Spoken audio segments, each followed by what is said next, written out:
Hello, citizens of the world. We are anonymous.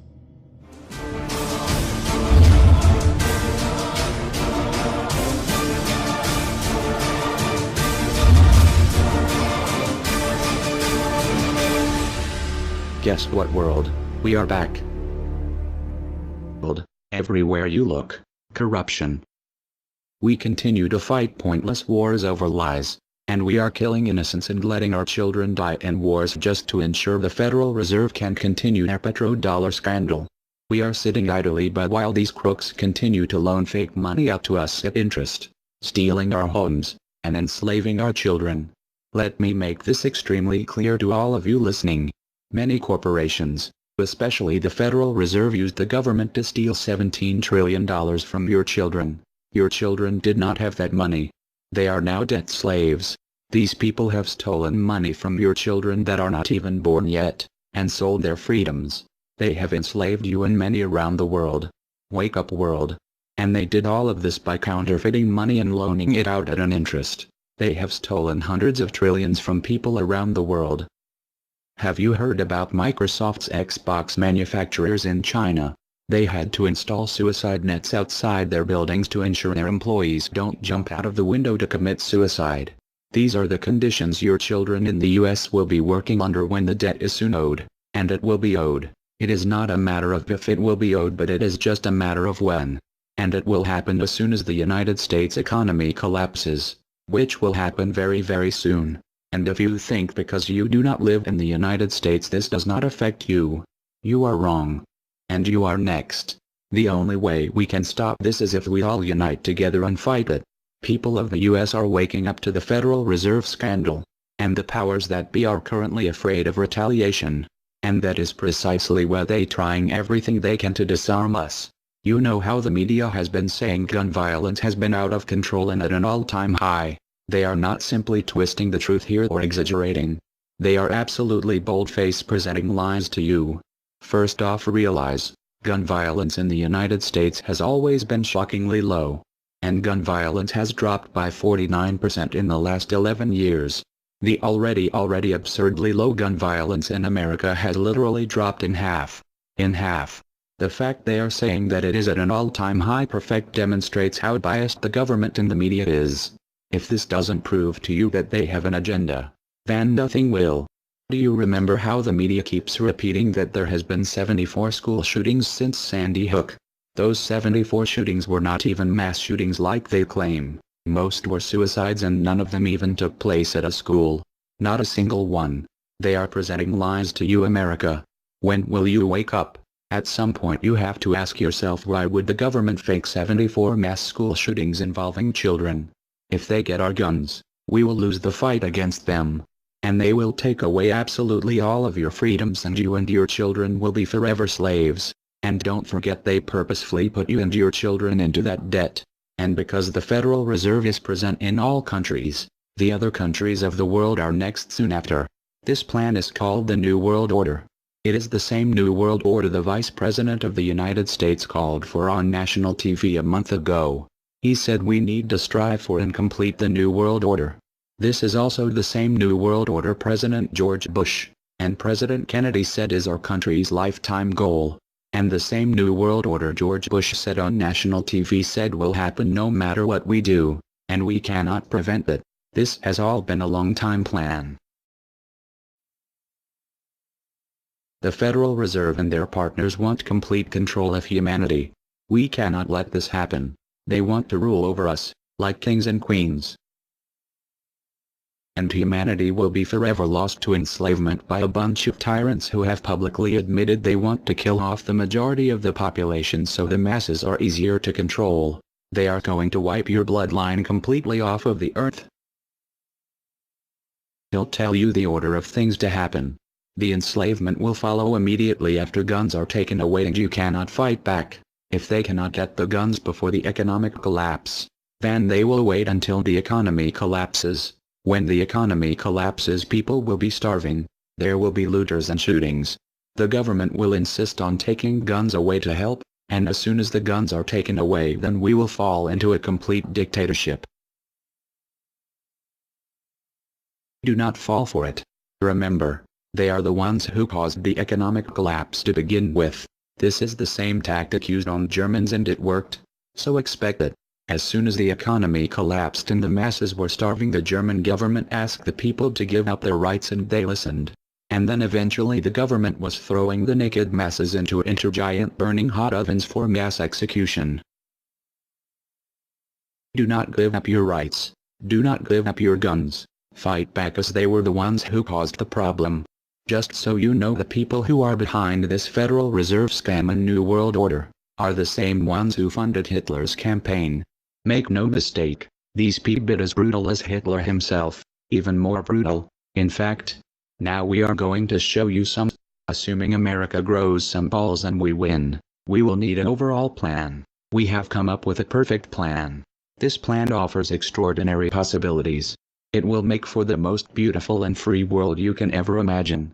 If we are successful, we can leave a much better for our children. A beautiful world. Watch every minute of the rest of the video. Do not skip a single bit of it, as it is all important. If this one video gets out to and can change the world, this is your opportunity to make a difference. Please share this video. What you want with it, get paid for the views. We don't care. Just get the message out there for the world to see. Now sit back and relax, enjoy the movie.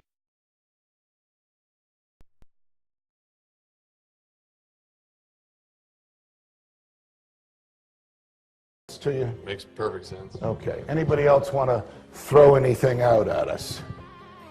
Sir? I think you're an anarchist and you don't know it yet.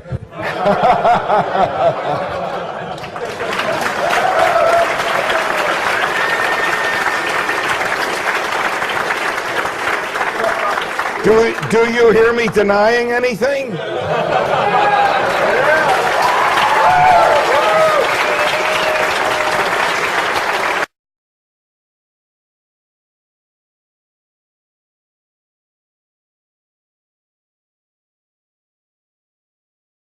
Many people, when they hear the word anarchy, think of chaos and mayhem.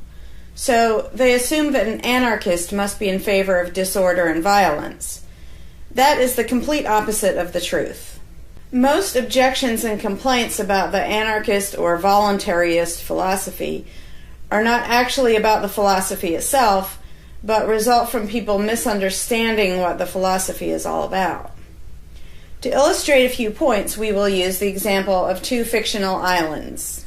Authoritania, where there is a ruling class or government, and Anarchia, where there is no ruling class of any kind. We will use these islands to examine several common misconceptions about anarchism. Lots of people think anarchy means every man for himself, or survival of the fittest, or the absence of any social cooperation or organization. They think that anarchy means everyone has to be self-sufficient. This comes from the false assumption that some kind of government is necessary for any organization to occur. Whether it's part of a republic, a democracy, a kingdom, or a dictatorship, a ruling class issues orders called laws and punishes anyone who disobeys them. That is not cooperation. That's domination. It's one group forcing its will on another. Authoritarianism can be used to force people into organized patterns, but that does not mean that people are incapable of organizing their activities without being forced. The most productive and useful examples of organization that we see today are anarchistic in nature. No one was forced to build the grocery store you go to. No one was forced to produce or sell anything in it. Everyone involved in the vastly complex operation of growing your food, transporting it, displaying it in the store, and selling it to you, everyone involved participates voluntarily, working in exchange for money. You and all the other store customers choose freely which store to go to and what to spend your money on. This purely voluntary arrangement allows for an amazingly complex degree of organized cooperation without anyone being coerced to participate. In contrast, under government, a very small group of people comes up with an idea and forces everyone else to participate in it and provide for its funding with tax dollars. In the authoritarian version of a supermarket, the ruling class would tell people what to produce and how much, what prices to charge, and they would tell customers what they must buy and what they must pay. Anyone who did not comply with the centralized master plan would be punished in some way. That is how government does things. Which one of these would you prefer? Another common but incorrect assumption is that if there were no ruling class or no government, people would have no way of defending themselves against common criminals or foreign invaders. Again, this is simply not true. The government version of protection is inherently hypocritical. Governments will use their hired law enforcers to find and lock up some of the private thugs and thieves and prevent them from preying on people. But every ruling class gets the money for its operations by way of taxation, demanding money from its subjects and punishing those who don't pay up.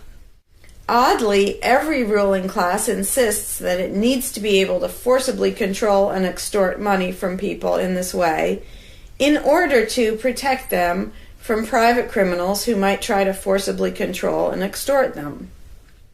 In contrast, if there is no government, people do not lose their inherent right to defend themselves from violence or to defend what they have from those who would take it.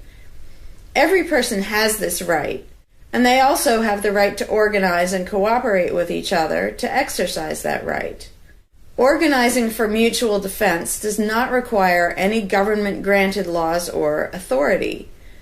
No one wants to be attacked or defrauded, and everyone wants to feel safe.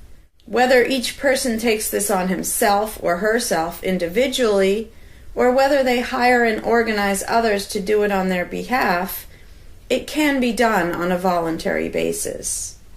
Those who insist that government is necessary often claim that if there wasn't a government, then smaller private gangs would spring up to enslave and rob people. Organized crime gangs exist along with government, and most people do not understand the dynamics between them and how government enriches and empowers organized crime while appearing to fight it. Black markets enrich organized crime, and money allows them to buy government protection. There's no reason to think they would do as well in an environment of freedom, where they would have fewer ways to make money and would be up against both individual and organized armed citizens. A criminal gang that's recognized as such has far less power than a gang whose aggression is perceived to be legitimate and proper. And that's the gang we call government.